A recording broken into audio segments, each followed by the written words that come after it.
What's up guys, Juan here, back here with another video. Today's video, we're doing some more Sonic content for you guys coming here to the channel. If you guys want to know what's going on around Sonic, make sure you leave a like down below and subscribe to the channel for more Sonic content that will be coming your way very soon.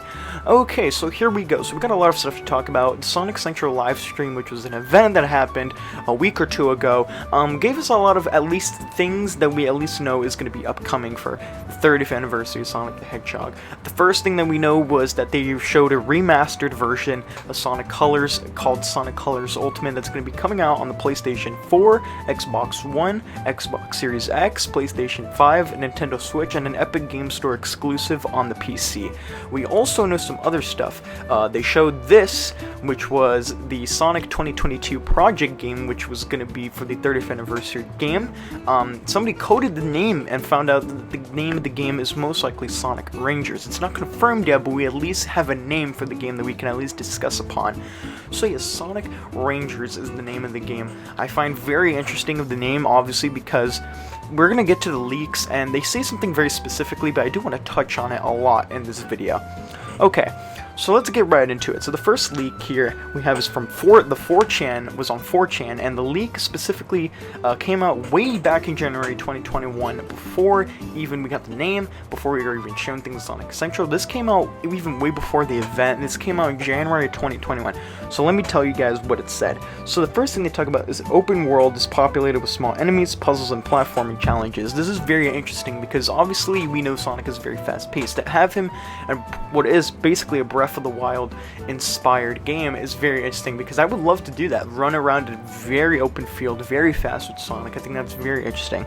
They said puzzle challenges. I'm very interested to see what the puzzles are in game, because I do want to see what kind of challenge and what kind of things they bring to the table in terms of puzzles, and also small enemies. Obviously when you're in that much of an open space, you're gonna have some enemies like that. Like Breath of the Wild had a bunch of enemies around the open world that you get to explore and take down. So yeah, I think that was very interesting. Now also, let's get to this right here. So the next thing is completing puzzles, challenges, enemies, rewards, EXP, which can be redeemed in a skill tree. So yeah, you get experience points, and it does look like you get a skill tree for different abilities and unique type of things the Sonic can get. This kind of reminds me of Sonic Unleashed with the Werehog. You get new different moves and abilities and skill sets that you get when upgrading him to more and more levels with the experience points that you got through each daytime stage and nighttime stage. So yeah, I think this is very interesting. Obviously there's a move I'm going to be talking about that's in this leak. By the way, this is going to be the only leak I talk about, because the other two, they came out last year, and I kind of only want to touch on this one because it is the most recent one we've heard from. So yeah, this one is very interesting. I find it very, very unique that there's going to be a skill tree, though. I am interested to see what type of move you get here, and how the skill tree pretty much expands itself, and see what other moves you can be able to get. So I find that very unique, a very unique type of way how they could do a type of skill tree, obviously with the moves that you can be able to make. I want to see that in the game. Obviously we haven't seen gameplay, we've only gotten like a 30-second CGI trailer, so we're still gonna have to touch on that later, but I still find it interesting. Okay, so the third thing talks about skill tree unlocks abilities like the spin cycle, where when you hold Y, Sonic starts tracing a line behind him, and if you finish your circle, it attacks all enemies inside the circle. So if you guys see in the CGI trailer that I've been playing throughout the entire video, you see Sonic with this glowy aura behind him, and actually, I do want to touch on this because that seems like what's going to be the spin cycle. Obviously, after they show the Sonic team thing, you see Sonic right here. Yep, exactly right here. He does a spin cycle right there, and the trees are inside the circle. If you click Y, then you'll be able to do that move. That's a very interesting move that's in the skill tree. Obviously, we saw that in the trailer. I find it actually very ironic that this is the move they talked about, especially because it doesn't look like that's the spin cycle that was shown in this trailer. And I do think is a move that's going to be a very important move, because obviously they showed it here in this trailer. So I'm interested to see what the move is going to be like moving forward. Obviously, once we see the gameplay for this game, possibly at Summer Game Fest or E3, it's going to be important when that comes out. So yeah, the next thing talks about lock-on attack returns. Very interesting. The lock-on attacks return. Obviously the lock-ons have been a thing for Sonic for multiple games now, so it's interesting to see that obviously they will be making a return. There are bosses spread through the open world. Defeating them grants orbs. Now, obviously, I want to talk about these orbs because it seems like they actually open up a very interesting part of the game. I'm gonna get to like the Chaos Emeralds and stuff like that later on, but obviously, these are very important. You need the orbs for something, and I'm gonna touch on that right now. If you get enough orbs, you can go to a portal that goes to cyberspace. Cyberspace levels are generation style, and the music goes hard. So see, you go through a cyberspace, which is basically what they said is generation style levels, which I actually love because Generations is a top 10 Sonic game of all time for me. I really enjoy what they did with that game, and it also is another anniversary game. So I think if there are generation level style levels, I'm very happy because obviously Generations is a great Sonic game in my opinion. So them bringing back those type of style levels, I'm very happy of hearing. Beating them fast enough grants Chaos Emeralds. Exploration and combat, very button mashy. New voice acting by Roger, no one else was present, so they're definitely sticking to the general theme at least. So yeah, obviously Roger Craig Smith, despite him saying he was going to leave, he is back. The combat, he did say it was very button mashy, but I highly doubt it's like that, especially because there's a whole spin cycle that you get to just click a Y, hold Y. I don't think it's that button mashy in my opinion, but I mean obviously he's claiming he's a playtester. He played it back in January 2021.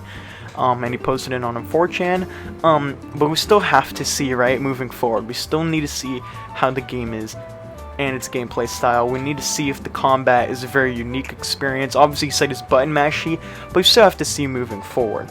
He also said about the voice acting. Obviously Roger Craig Smith, he left and then came back, so obviously we're going to have Roger Craig Smith. I think he's a great voice actor for Sonic. I mean, Sonic usually has always had a great voice actor in my opinion, so yeah, I think that's great to hear.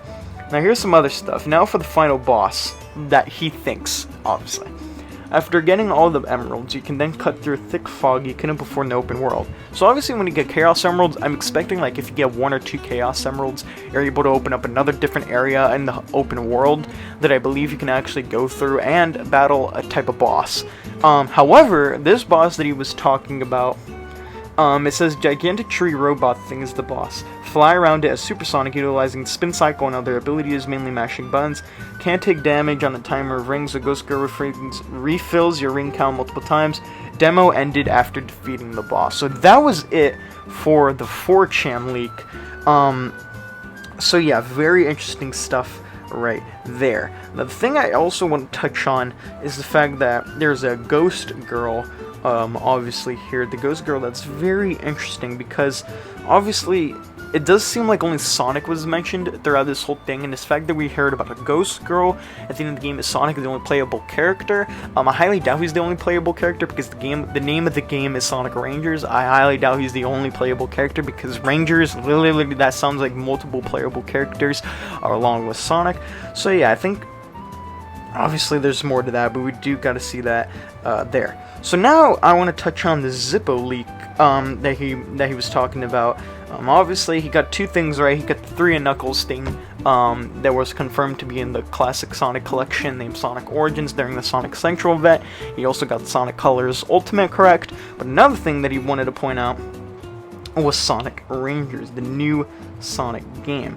He talked about Sonic's new aura. People started to point this out a few weeks ago when it was announced that Sonic would be crossing over with the mobile game Ooh La La Idle Adventure. In it, Sonic has gained this glowing aura when he appears to be running at max speed.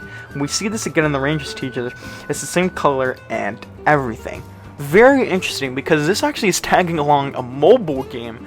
So what does the mobile game have to do with this game? Does it have some sort of, type of similarity in this game? Does it have a sort of comparison that you can make, that you can point out and match the facts with both of the games? I'm very interested because obviously Ooh La La Idle Adventure has Sonic in it, and if it's something that has to correlate with the mobile game that's going to be important to this game, I'm very interested to see how it would work. Zippo also points this out. Some people will believe that this is a reference to the movie, while others believe it's a reference to Sonic's Lightspeed Dash from the adventure games. I believe we're looking at an amalgamation from both sources that's supposed to be a new way of visualizing Sonic's insane speed. I do agree with this. It does look like he's boosting at some point during this trailer, which I find very interesting because obviously since Unleashed they've been importing the boost formula, and obviously Sonic has been very different and unique with his levels obviously because of the boost. Now obviously with this aura, obviously, we've never seen a boost with this type of aura before. I mean, you see the purple, you see the blue sort of in that aura that's following behind Sonic when he makes a trail, and when he does this circle, this spin cycle move that we've been told in front of those trees, we see him, that aura, just there, and then we see, obviously, the ancient hieroglyphics right there. So yeah, very interesting. Another game. I bring this up because there's also interesting that things has been pointing out, which I'm going to put on screen right now. You see this blue lines right here? Well, if you look at this other image I just put right here, you see the classic Sonic in the left, a type of animated Sonic in the middle, but then you see modern Sonic in the right, and he has those exact blue lines from this image that was taken for the 30th anniversary. And you see those exact blue lines when you pause at a certain moment in this trailer. So I do want to discuss about this, because this seems to be very important, it feels like, because obviously it does seem like we've already got things for the left side, we got things for the right side. What about the middle? I'm very interested to see what's going to be happening with the middle one. Is there going to be something new coming out? What is going to be the information that we're going to get? I'm very interested to see what happens at E3. That's probably what's going to be it. He also pointed that out here. So yeah, also, he's been saying E3 is next week and the anniversary is not long after. Regardless, these next few weeks will be extremely interesting, don't you think? That's all from me today. Hope you enjoyed my not-so-quick thoughts on the subject. Thank you, and I'll see you for the next article very soon. That was it. I've pointed out only a few things from this article. There's way more. I'll put a link in the description if you guys want to read this whole link. But yeah, this is very interesting. Obviously, we got a lot of new stuff. There's potential new content we still haven't been able to see, and maybe some potential gameplay being shown. It's way too early to say things. I especially think Sega did this on purpose because they knew they were going to be at Summer Game Fest in E3, so I highly doubt this is the only Sonic stuff we got. But yeah, let me know what you guys think in the comments below. We're going to be talking about a lot of different stuff throughout the week. I'm also going to be touching on Summer Game Fest after that happens. So yeah, let me know, guys, what you guys think in the comments below. Make sure you drop a like in the video, drop a comment down below, and make sure you subscribe to the channel for more content and videos coming your way of the Blue Blur. Thank you guys for watching the video, and I'll see you guys in the next video. Peace.